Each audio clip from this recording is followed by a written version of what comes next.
Bismillahirrahmanirrahim.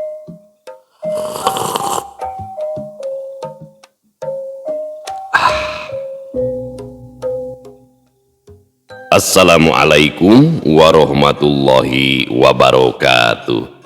Sampurasun wargi dulur baraya sadayana tepang dangu di sarang simkuring Mang Ian kidemang gunung halu tia geningannya anu kasep nu kempot nu manis cek mak dagingnya dina acara anu mana nyaeta dongeng Sunda, dongeng zaman kiwari ala kiwari anu nyarioskeun lalakon kahirupan mangsa bihariatan api kabahelaan. Kumaha dararamang pala wargi sadayana atuh mugi aya dina ginanjara kawilujengan rahayu berkah salamet amin ya Allah ya robbal alamin.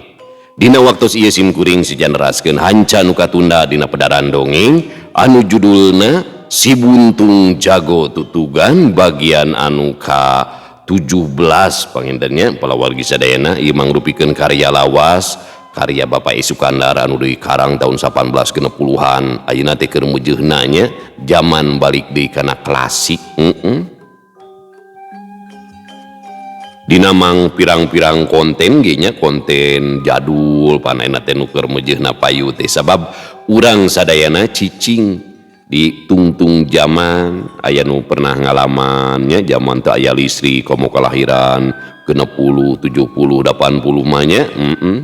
Jadi asa waraas rusras kagagas lain dongeng na wungkul tapi kenangan-kenangan urang baheulanya nuju alit gitu nuju zaman abeh ditu can aya teknologi seperti ayeuna nya. Oh TV ge ngan saukur TVRI jaba hitam putih jaba 3:30 nepi ka jam 8 puting ban kapungkur mah iwal ti malam minggu nu sok diki ka tabuh 11 teh.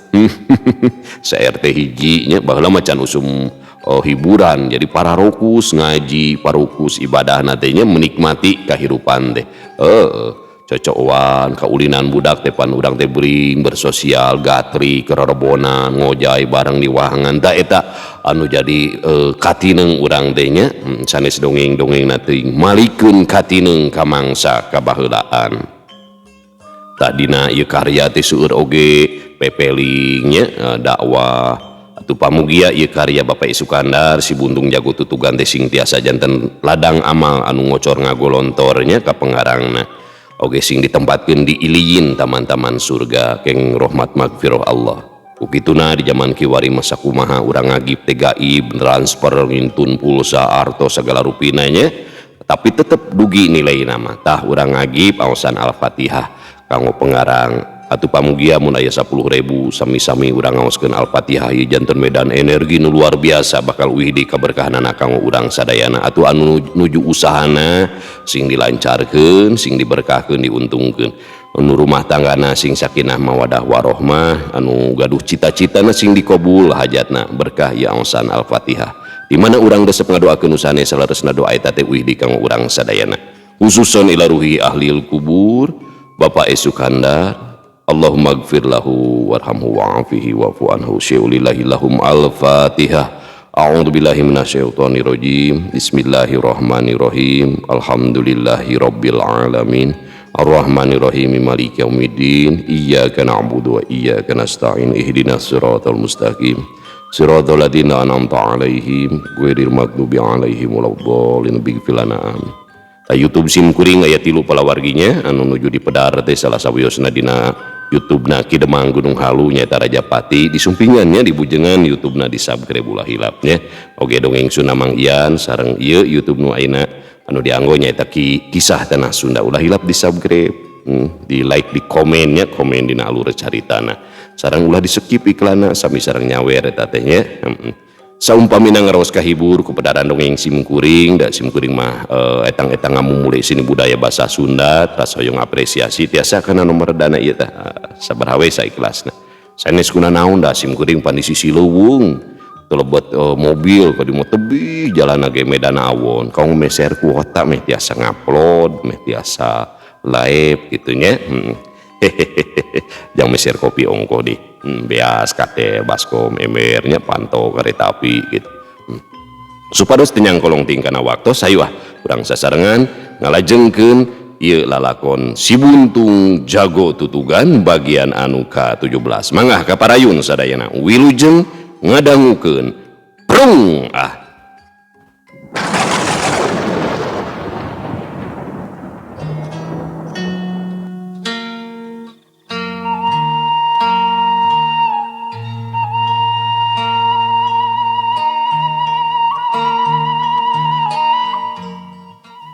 urang nyarioskeun sejen waktu bilih aya patarosan naha cenah jol-jol ka dieu.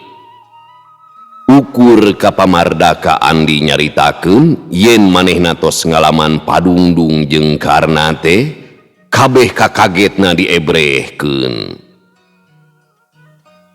Lamun manehna teu raku bakarang, lamun teu ngagem ajian batu karang pasti manehna teh ngagunakeun susuk dina awakna. Ceuk pamardaka. Susuk besi paranti masak aki? Ceuk Andi, is lain atuh. Ieu mah susuk khusus anu diasupkeun kana awakna. Tapi teu kudu bingung Andi. Sanajan daging atawa kulitna teu raku pakarang oge, ari palebah panon mah kabeh oge eueuh nu wedu. Atawa lamun bedogna diguratkeun heula kana taneuh, sabab asalna manusa mah tina taneuh. Jeung bedog oge bahana mah asalna datang tina taneuh apanan. Piraku teu camal tah ilmu kawedukana teh. Pamardaka ngawawadian sarta merebong bolongan. Sumuhun ke mah bade dicobi? Ceuk Andi. Dicobi kumaha ieu teh? Mun upami engke abdi patelak di sareng manehna aki? Temal Andi. Aki mah merebong bolongan so teh lain maksud nitah sangkan hidup ngahaja boga niat mateni jalma. Jeung lamun bisa mah perkara rek males ka nyeri ka bahruwi oge sabisa-bisa mah ulah diniatan ku hayang ngalapati. Pamardaka dariana keur dina ngebrehkeun pamadeganana teh. Har, nah kunaon sababna ki? Andi semu heran. Sababna Andi, ari maehan jalma teh kaasup salah sahijina dosa anu panggede-gedena. Sarua jeung megatkeun rahmat pangeran. Sanajan bener eta jalma teh geus mateni bapa urang, tapi urang mah taya hak pikeun ngahukuman. Janten kedah kumaha atuh ki? Lamun bisa mah cukup we nepi ka manehna ngaku kana kasalahan. Komo deui lamun bisa mah sangkan manehna babalik pikir. Sabab naon Andi? Lamun hidup nepi ka bisa males pati ku cara mateni, eta tangtuna ngan saukur pikeun muaskeun hawa nafsu anu jaga pasti aya pertanggung jawabanana di yaumil akhir. Lantaran hidup geus ngalakukeun hiji dosa anu kacida gedena, anu hese menang pangampura lamun teu bener-bener dina nobatanana. Disebut salah sahijina dosa gede teh lantaran masih aya keneh dosa gede sejena. Di antarana nginum arak jeung naon bae anu sakur matak mabok, mapanekeun zat Allah Subhanahu wa taala jeung barang anyar alias ngaku aya pangeran sejena. Tuluy hijina, tuluy ngadahar harta anak yatim atawa ngantep ka anak yatim. Tah kitu Andi. Pamardaka panjang lebar. Oh, duh, hatur nuhun aki kana sagala ujanganana. Katampi pisan ku jisim abdi asta kali kabingahan disimpen dina mun-munan. Mugi abdi ditebihkeun tina sagala rupi anu nembe disebatkeun. Andi bari tungkul. Ku kituna mah ngarasa kagagas ras ku kanyaahna Pamardaka. Komo deui pas ngomongkeun anak yatim. Jadi ras kana dirina pribadi, sasat lamun teu aya nu mikaheman mah bisa kumahangeun meureun nasibna. Ras deui inget kana kanyaahna kisah Hudi jeung bi'na anu geus daek ngurus sarta mikanyaah ka manehna. Sasat lamun teu kulantaran maranehna mah meureun dirina teh moal bisa deui nyaksian meletek sarta surupna panon poe. Teu karasa panonna mimiti karasa panas. Anu satuluina berebei cipanona murubu teu bisa ditahan deui.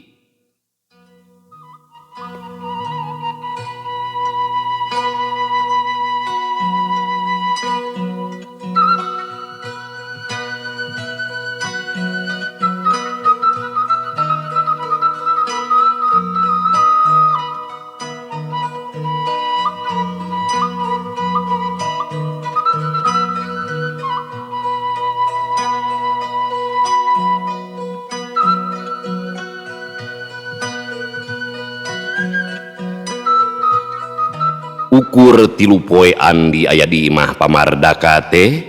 Poe kaopat namah balik deui ka Cipancar. Sadatangna ka imah maneh nama langsung nungkep maneh we. Ku kitu namah masih bingung ari ras kana papatah pamardaka. Memang eta oge kaharti, tapi hatena tetep can ngarasa puas lamun can males pati ka Bahrowi anu geus mate ni bapana sarta anu ngabalukarkeun leungeunna buntung sarta cacad saumur-umur.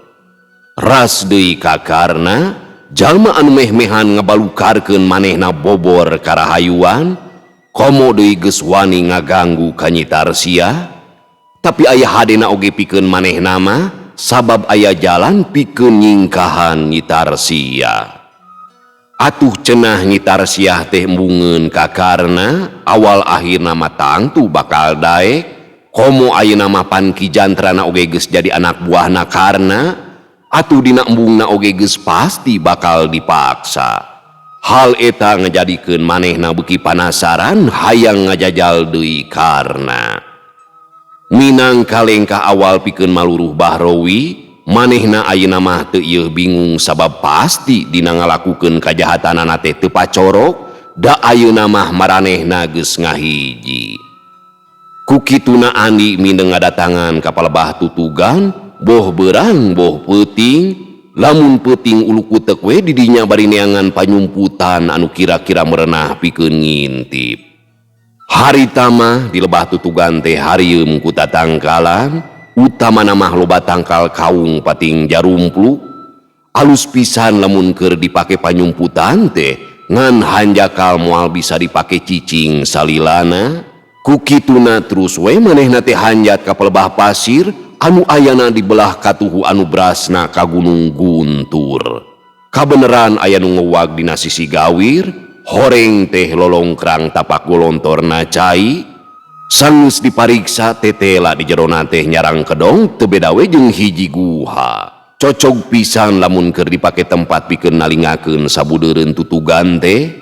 Andi naik seseleket nece akar ngeming jangkar najan hese tuduwe nepi oge.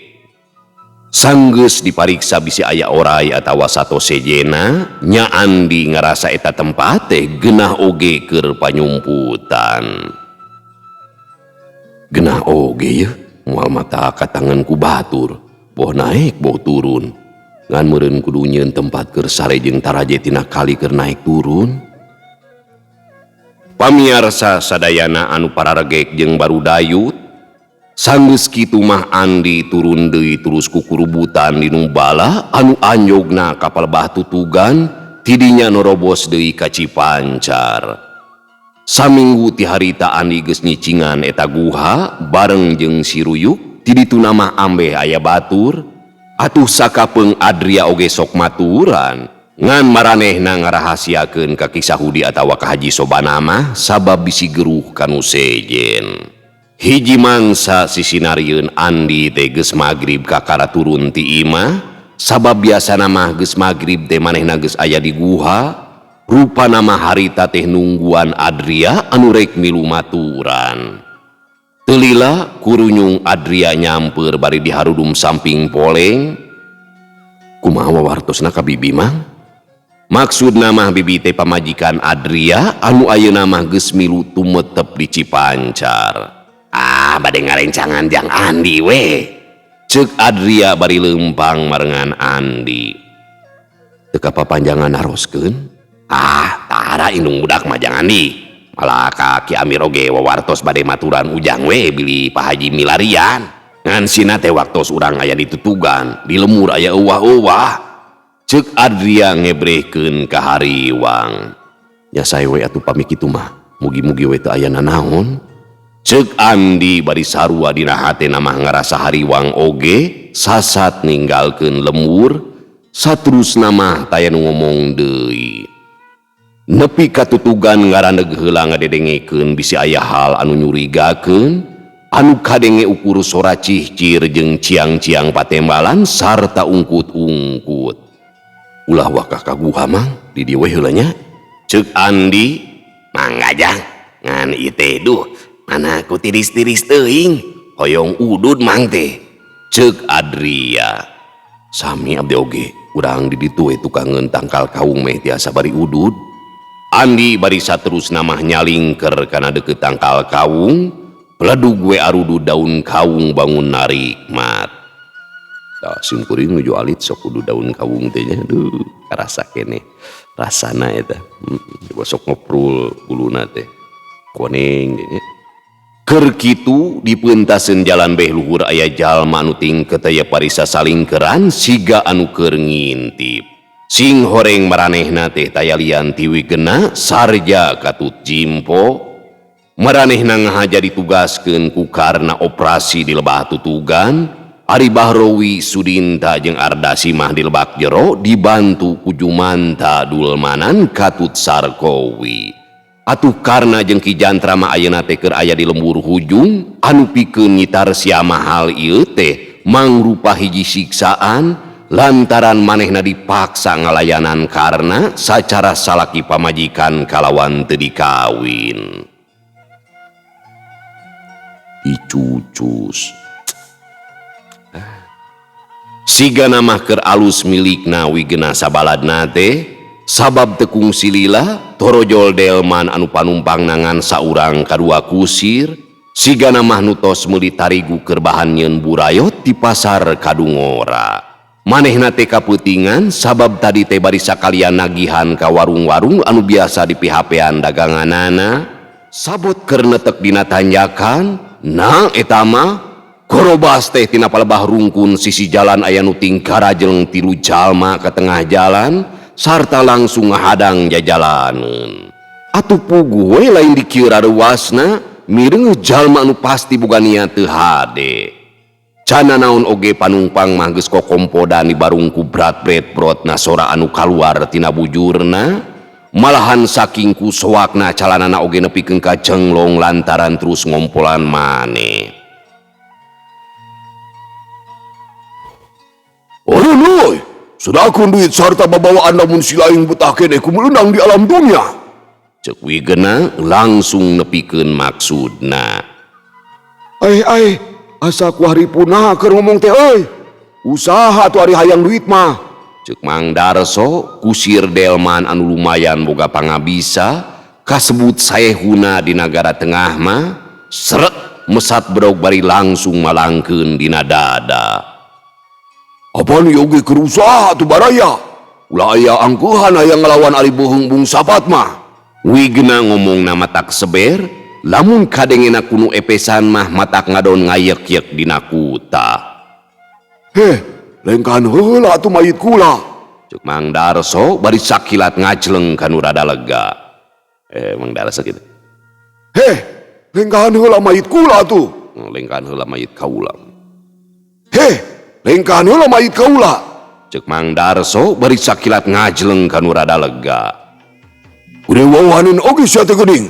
Hayo, sarja jumpo karepu ka dinya.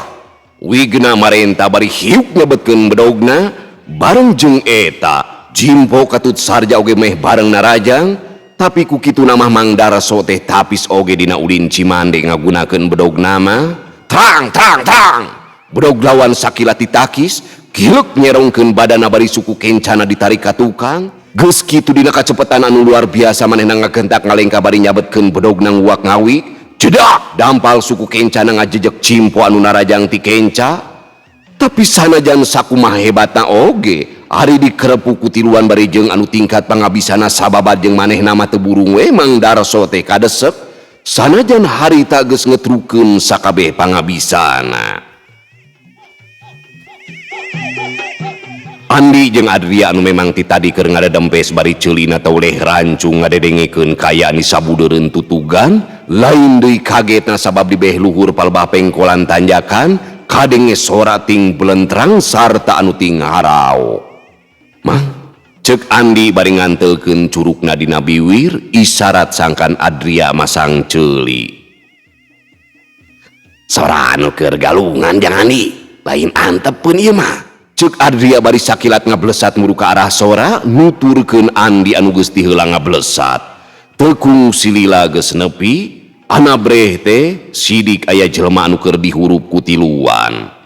Hal ieu teh pikeun Mang Darso maka cidang nguntungkeunana lantaran harita manehna dina kayaan keur kadesek, malah harita teh wigna kabireung rek nigaskeun bedogna kana tak-tak Mang Darso anu harita ukur bisa undur-unduran bari satekah polah nakiskeun panarajang lantaran tanagana geus leuseuh.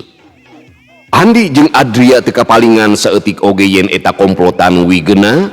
Andi mah ngarasa gemes pisan ka wigena. Taya kakapok sakitu harita diburak-bari ku si ruyuk teh, ari Adria mah ato sabab manehna rek sakalian nyoba pangabisa hasil guguru ti Andi.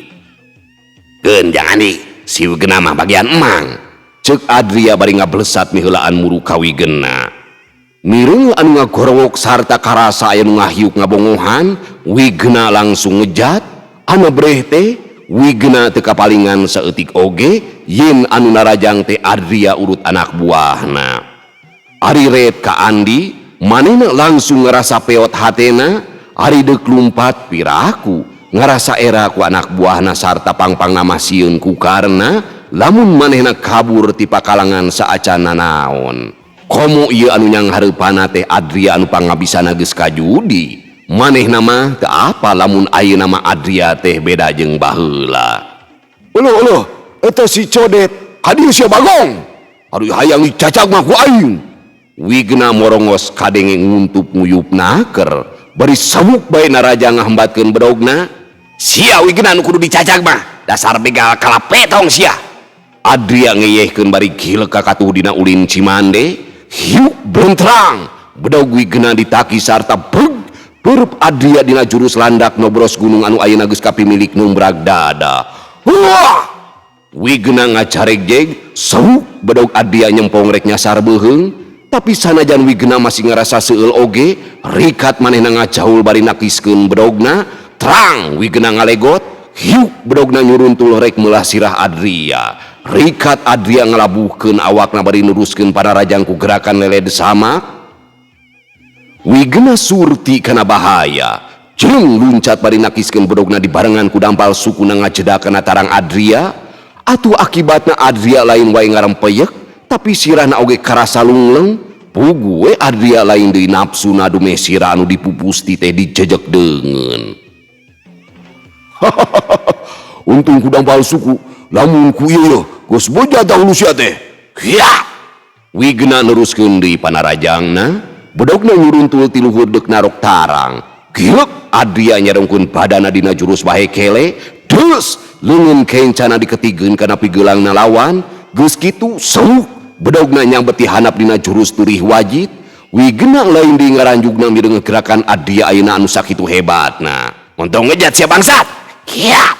Adria bari sakilat nyusul tepus ku leungeun kenca anu ngahabek careham. Cebrot! Wigena ngoceak. Brek babajegna dituar ku tajongan suku katuhu. Koleang kedebut wigena notog, sirahna nenggel pisan kana batu koral anu ngalaya. Anjing sia, ulah waka bunga sia Codet.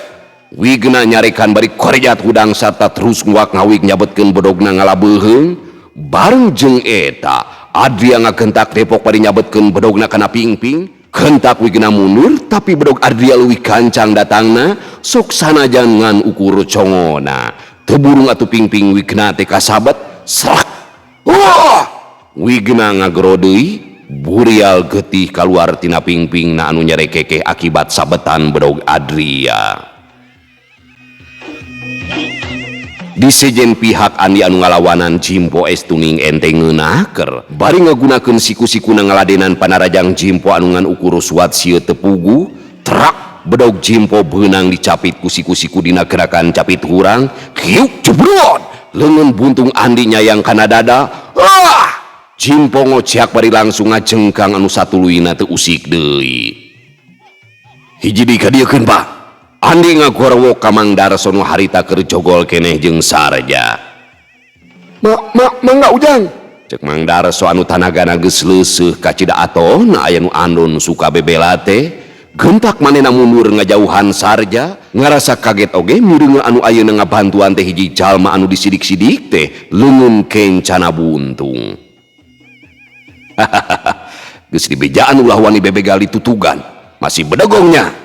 Andi bari seak ngirimkeun panarajangna, sarja lain deui kagetna ti tadi oge ningali Andi teh geus gimir kari-kari ayeuna narajang ka manehna pisan tapi lantaran ngerasa geus kapalang manehna jadi nekad sauk bae nyabetkeun bedogna terang bedog ditakis ku siku-siku ngahaja Andi tengah gunakeun dengan buntungna tapi manehna ngajorelat ka tukangan sarja dina gerakan panggal mui nyaho-nyaho celok geus aya di tukangeunana sarta kalawan teu asa-asa terang sirah sarja ditakol kusi-kusiku ti tukang sarja anu teu nyangka saeutik-eutik acan kana gerakan Andi kontana tu ngoceak ngarasa ruas jeung nyeri anu pohara sakirat manehna malik tapi kakara oge nyampeuk anak gejro teh perpuntung Andi geus nyewuk ti handap ngadagor kana gadona truk kadenge suara huntu handap jeung huntu luhur sarja anu diaradu lantaran dibentur wah sarja ukur bisa ngagerung bari nutupan sungutna sarta langsung nangkarak bengkang geus teu bisa mingge deui ukur gegerungan we nahan ka nyeri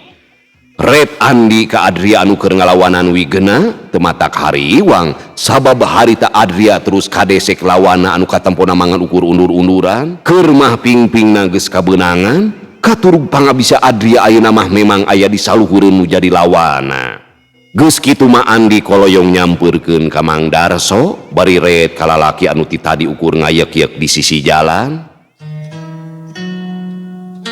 dupi bapak teh bade ka mana Andi nanya sopanaker ade ka negara tengah ujang wangsul ti kadungora bapak teh temal Mang Darso teu boleh rengku nah atuh meuni wengi pak saena we abdi ngalangkung ka dieu ceuk Andi numawi ujang kajongjonan teuing bapak teh da itu pun adi nagian heula artos bako tadi teh ari bade ngenong di kadungora pugu melang kanu dirorompok saena we aya ujang hatur nuhun pisan kana bantosanana ujang temal Mang Darso bari nunjuk ka lalaki anu bareng jeung manehna anu ayeuna mah geus wani ngadeuketan eta mah teu paos kanggo dicarioskeun parantos kawajiban silih tulungan ka papada komo deui kanu nuju kengeng ka susah mah montong kabur sia wigina kadenge Adria ngagorowo barang direret ka tempo wigena anu keur ngabecir lumpat bari ingkud-ingkudan anu saterusna mangpret kanu bala Jimpo jeung sarja anu geus hudang tina kapiuhanana oge ningali Andi anu keur ngobrol teh teu talangkengan becir bae nuturkeun gegedugna mun kitu we atunya pak wilujeng angkat mugi salamet di jalanna sareng pami pareng mah tiasa ditepangkeun deui Andi bari nyolongkrong ngejak sasalaman ka Mang Darso oge ka Mang Jae har ke atuh jang bapak teh teu acan rengseng ngeberikeun kabinga sareng teu acan terang jenengan Mang Darso nyandet sawios pak saur abdi oge eta mah teu kedah janten emutan sareng punten abdi dina waktos ayeuna mah moal ngawartosan nami abdi cek abdi uninga we yen abdi anu ngageugeuh tutugan wilujeng kantun pak Andi teu mirosea deui ka Mang Darso anu ukur olohok bengong geus kitu mah jorela gajleng wae kanu bala sisieun jalan dituturkeun ku Adria murug ka tempat panyumputanana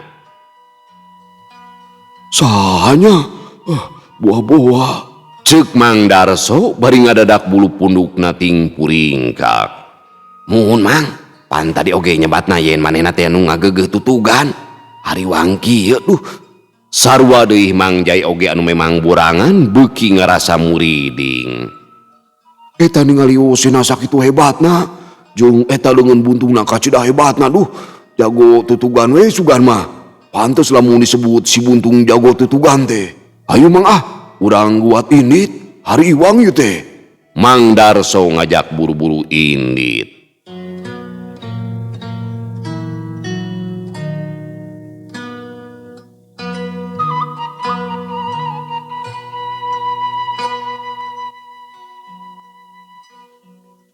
goong anu mangrupa carita anu ditabeuh ku Mang Darso ngeunaan dirina anu ditulungan nalika rek aya nu ngabegal di palebah tutugan teh antukna mah tultel tatalepa ka balarea ku kitu namah nyebut yen anu nulungan teh si buntung jago tutugan lantaran Mang Darso teu apal kana ngaran anu geus nulungan manehna jeung deui meureun sebutan eta teh mata genah kadengena ngalagena ngageleser kana ceuli. Pikeun anu teu apal ka Andi mah tangtu bakal ngajadikeun hiji tanda tanya, tapi ari keur anu apal mah ku ngadenge ciri anu sok tutulung ditutugan teh leungeunna buntung, geus teu we nyangkana teh ka Andi, geus komo deui keur urang Cipancar atawa Panenjoan mah. Hal eta teh kadenge ku karna mah matak nyongkab kana hatena, lamun musuhna ayeuna menang landihan si buntung jago tutugan teh. Pikeun karna mah beuki we tambah ngagugudag nafsuna. Eukeur mah harita manehna kungsi nepi ka ngalaman utah getih, katurug wigeuna anu ditugaskeun ngabegali tutugan teh balik dina kayaan tatu dina pingpingna. Kasurung ku rasa panasaran karena ngajurungan deui wigeuna ngadatangan tutugan, ayeuna mah ditambahan ku Ki Jantra kumplit jeung anak buahna tayalian pikeun ngahadang anu lalar liwat di tutugan anu ayeuna mah jadi haneuteun ku nu lalar liwat. Sabab sajabana teh jadi laludeung teh loba oge nu hayang papanggih jeung si buntung jago tutugan. Maksudna karena nugaskeun Ki Jantra teh nyaeta bisi papanggih jeung Andi, lantaran ceuk pamikirna bisa jadi Andi teh wegaheun ari kudu nyanghareupan Ki Jantra mah, piraku tega nandasa bapa anu jadi kabogohna, malah ka Ki Jantra teh diwawadian mun bisa mah cenah Andi teh kudu ditipu, bejakeun we cenah ngahaja datang teh di jurungan ku Nyi Tarsia pikeun neangan Andi. Engke di mana balanga keun sina disampurnakeun ku wigeuna jeung anak buahna. Anjog katutugan kabeneranna teh langsung menang sasaran. Aya wahon anu pinuh muatan keur kagarutkeun mogok keur diomean ku supir katut kendekna. Baheula mah lamun kabeneran mogok palebah dinya teh kendek atawa supir sok ngablecet kaleles minta bantuan ka polisi. Tapi harita mah supir jeung kendek teh jongjon we ngomean lantaran geus meunang beja, lamun aya nanaon di palebah dinya anu ngageugeuh tutugan teh sok mantuan, malah beja anu katarima teh sok kaleulewihi, majar teh Andi bisa ngaleungit. Tapi barang mireungeuh wigeuna jeung baladna jungjeleng bari ngabar bedog, supir jeung kendek teh lain deui ruasna. Eta we kendekna mah nepikeun ka langsung ngedeprek. Sedengkeun si babah anu boga barang anu harita keur nundutan dina jok, manehna mah teu milu turun, lain deui ti buburanjatna. Sirahna anu bolenang herang teh nepikeun ka ngakedug kana kaca, saterusna prat-pret-prot bari walah-wah weuleuh weuh. Rezeki nomplok ieu mah, munang barang, munang uang jaba munang hulu botak bolenang deui. Wigeuna ngahaha bari teu eureun ngamang-ngamang bedog bari nyampeurkeun ka si babah. Alah, ampun, tuang wangsa, oe minta ilup. Coko we walang mah, coko walang we. Asalnya wa oe mah ulah dicoko. Si babah ngomongna bari ngedeprek bakat kusawan. Naon sia? Nyebut bangsat ka aing. Hanya bukan wangsa tapi tuang lampo. Si babah beuki kasima bari tina bujurna mah teu eureun ngaburut-but. Jano sia ngalon ngawulu turun sia make nyebut bangsat sagala di hayang dipek-pek tahu botak teh ku aing. Wigeuna bari mencet irung. Hanya ampung jangan ganggu botak oe. Ampun. Si babah bari tetep teu wani turun. Serahkeun we kabeh barang-barang. Wigeuna bari karawak nyekeleungeuna, terus si babah teh digusur nepikeun ka blek labu, bujurna ti teundeut.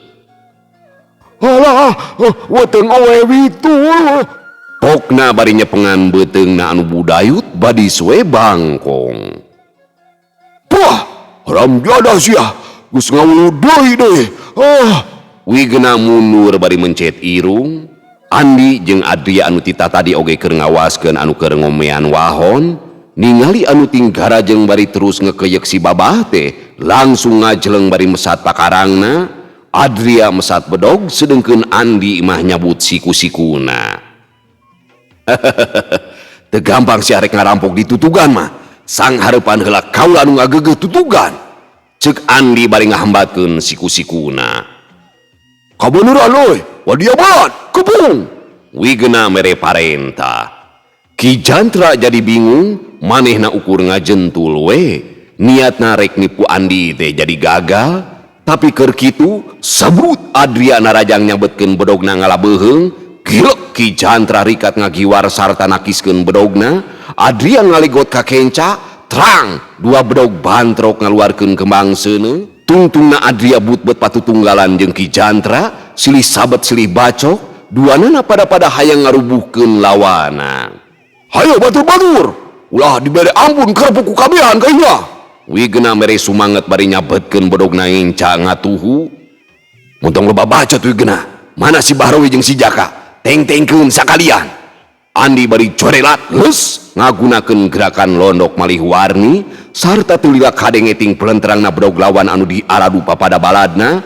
Kocea kadenge sora sarkowi anu sirahna katodel congo bedog jimpo. Guak disusul kudul manan anu pigeulangna kakade ku Jumanta. Atuh pikeun Wigena mah lain deui mata kaget. Jalma hiji dikarepuk tapi anu ting garwak ngadon batur-baturna. Andi anu geus aya di tukang ngeunangan habek wae nakol sirah Wigena kusiku-siku, kentak Wigena malik, gejrot, gadona dipapa ku leungeun buntung, kontan atuh Wigena ngagedebut anu satuluina ngabebengkang. Geus kitu, bresap trang, siku-siku ngababad bedog-bedog lawan dina jurus cacar bolang, hiuk gejrot, wah! Gado Jumanta anu pangdeuketna dihanca ku leungeun kencana. Beuteung sarja jeung jimpo dibabad siku-siku sarta satulina tinggal ubrag bari beuteungna boborot ku getih katurih ku tungtung siku-siku. Hayo, sadino rek maju, ari hayang modar mah. Cek Andi susumbar, tapi tete lah hiji oge eueuh nu wani, kabeh ngalacir bari mareunang tatu anu lumayan oge. Ki Jantra anu keur jogol jeung Adrian ningali kitu mah gentak manehna muruka Wigena anu keur rarampeolan, satuluina mah indit naringgalkeun eta tempat.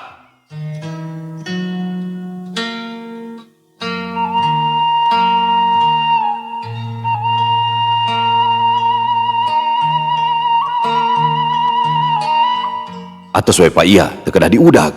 Andi ngahulag Adria anu memang rek ngudag Ki Jantra. Rada tetega lamun Ki Jantra nepikeun ka ngalaman tatuma.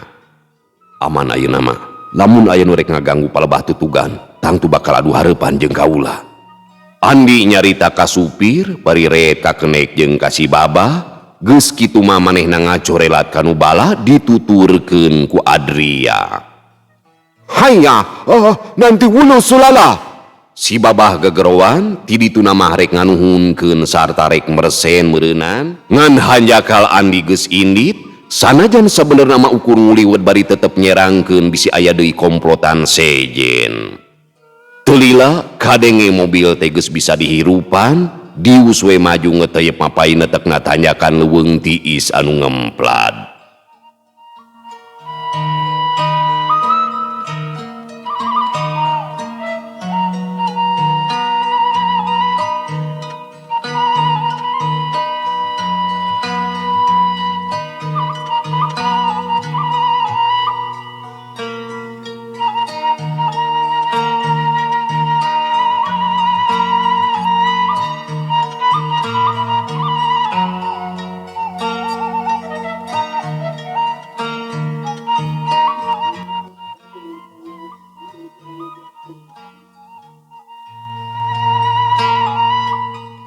Beja sumebar deui ka balarea di ditu di dieu, tultel pabeja-beja, si buntung pada ngaralem, pada muji geus jadi sabiwir hiji, komo deui sanggeus ditambahan ku si Babah anu dina ngebrehkeun pamanggih jeung kabungahna teh, nyaeta lantaran geus ditulungan bari jeung ditambahan sagala rupa, disusurup malar payus, majar eta teh makhluk lelemut sabab gerakanana teh kacida cepet jeung hebat, malah rek nganuhunkeun oge nepikeun ka teu kaburu, langsung ngiles kanu poe. Atuh keur anu arapaleun yen si buntung jago tutugan teh Andi anu dibantuan ku Adria rabul narepungan. Aki Surdi katut pamardaka teu tinggaleun Ki Jatma, malah Mad Tasim si Kemed sarta si Bopeng mah sapu krek miluan babantu dina ngabasmi kajahatan anu ngariweuhkeun ka Balarea. Anu kasanggupanana teh lain ngan saukur dina sungut tapi deui jeung prakna lebak jero nagreg sarta tempat anu biasa sok dijadikeun panyumputan para begal teh terus diintip dialincer malah mineng bantrok jeung karna sarta komplotanana. Atuh dina waktu anu ngan sakedeung oge kabeh tempat teh jadi aman tina gangguan para begal. Anu hal ieu teh pikeun karna mah jadi matak pugag lalampahan, ari rek eureun matak wirang, rek nekad wae pasti awal akhir mah bakal katewak. Kukituna dina hiji mangsa mah dek bae baradami pikeun nangtukeun naon anu kudu dipilampah. Karna ngasongkeun saran, sabab di jalan-jalan mah geus teu aman, kumaha lamun ngadatangan ka imah-imah tapi kanu jauh. Atuh kabe oge meuni asa ceuk paribasana mah monyet di asongan taraje, kabehanana langsung satuju. Mimiti anu rek didatangan teh lemur nangka pait, didinya aya toko babah sarta bandar areng anu tayalian ti Pa Asmita bapana Gumilar aki pituina Wijana alias si Ruyung Kawung. Memang eta mah niat mandiri karna anu maksudna mah lain samata-mata rek ngarampog, tapi pikeun males kanyeri ka kulawargana Gumilar. Isukna bral arinit ka nangka pait, harita mah karna ngahaja nyumputkeun beungeutna ku teregos gambar lancah maung anu ngadaplok dina buleudan ramatna. Di dieu ebreh kumaha nistana budi pekerti karna salian rek ngabarangsat sarta males kanyeri ka kulawargana Gumilar teh manehna aya maksud rek ngadu domba antara Andi jeung kulawargana Gumilar. Gancangna carita, harita karna jeung komplotanana geus ningker imah Pa Asmita ti sagala arah, terus ararasuk ku cara nurih bilik dapur. Pa Asmita anu kakara oge reup langsung ngorejat, geuwat ngageuingkeun Maesi nu jadi pamajikanana, saterusna nitah nyumput. Kumaha tuh Abah? Urang kedah kumaha? Cek Maesi ngomong pinuh ku kasieun. Nyumput angguran katukangeun lomari. Cek Pa Asmita bari manehna kop kana bantal terus ngeteyep muru panto, kulut rak tulak dibuka sarta dibarengan ku ngagorowok manehna ngajeleng kaburuan. Bangsat, tulung aya bangsat. Cek Pa Asmita bari ngagajeleng ngaluarkeun bantal kapal bah karna anu memang harita keur ngajega deukeut panto hareup. Ontong bapak mola si Asmita. Karna nyorowok bari sakilat ngahambatkeun bedogna, teu anta parah deui. Jeus bedog ngahanca bantal ngahaja dialungkeun pikeun pamancing. Ngarasa katipu atah-atah karna langsung narajang deui, bedogna nyewuk rek narok sirah, tapi Pa Asmita oge lain jalma atah-atah atuh. Sakilat manehna nakiskeun bedogna, terang dua bedog bantrok. Pa Asmita nepikeun ka ngajeng jehe, bener manehna eleh tanaga. Ningali kitu karna teu mere kasempetan, hiuk nyabetkeun deui bedogna rek ngalabeuheung, sidik pisan karna teh hayang buru-buru matenina teh. Lep gerentel. Pa Asmita dina gerakan gerentel monyet ngaragrakeun awakna bari sakilat nyabetkeun bedogna kana bitis. Jeus bedog Pa Asmita nengeul pisan kana bitis karna anu harita langsung ngajaul bari merengkelkeun sukuna, karasa nyeri nama. Tapi lain deui reuasna Pa Asmita sabab bitis lawanna teh cecel bocel atawa ngiclakeun geutis sanajan sidik tadi teh bedogna nengeulkeun kana bitis lawan. Puguh we tumrapna ka karna mah geus teu bisa dibendung deui, amarahna beuki ngagugudug. Ku kituna manehna langsung nitah ngarepuk Pa Asmita ti saban madhab. Sanajan bener Pa Asmita teh kaasup hiji jawara kahot, tapi ari pada ngaraponan kitu mah ripuh oge komo deui pangaruh umur anu geus maju karerempo. Manehna ukur bisa babalik cetan nyingkahan sabetan bodog anu rek nyasaak badana. Sabot keur kitu. Pamiarsa sadayana waktosna geningan parantos teu nyekapan deui. cag urang tunda ilalakon si buntung jago tutugan deh, insyaallah kin urang lajengkeun dina episode anu ka 18 nya. Cag urang tuna dihanyuang siang urang tendeung dihaneulem sieum paranti nyokot ninggalkeun mangsa datang kasampeur deui. Wallahu muwaffiq ila aqwamit thoriq. Wallahu muwaffiq ila aqwamit thoriq. Wassalamualaikum warahmatullahi wabarakatuh.